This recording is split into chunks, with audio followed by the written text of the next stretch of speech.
Hi, this is Ella Howard. In this short video, I'm going to walk you through the steps to upload a link to an ebook passage from our Wentworth Library collection.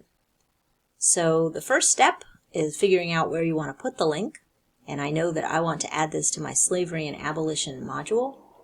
So I'm going to go here into the module, and I have this ready.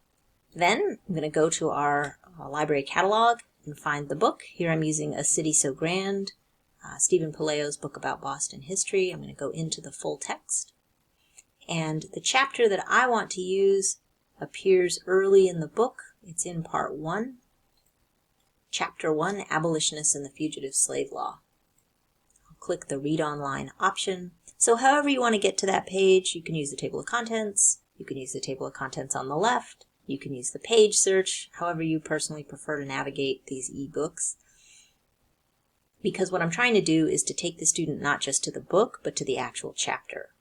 I often find with students in general elective classes, perhaps in particular, that the more of the barriers that I can get rid of for them, the greater the odds I'll actually complete this assignment.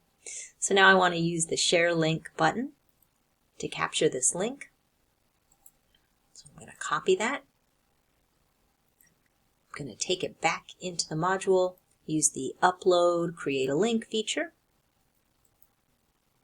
Paste that in, give it a title.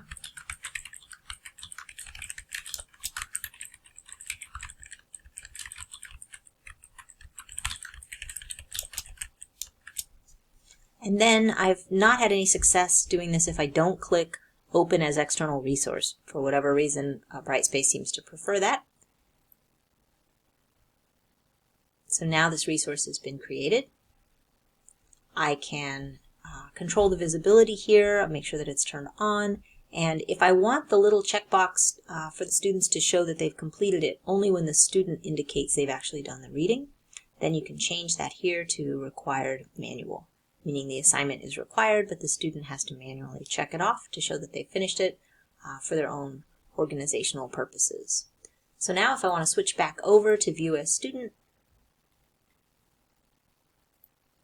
I can see the reading is there, and they're going to click through right to that chapter.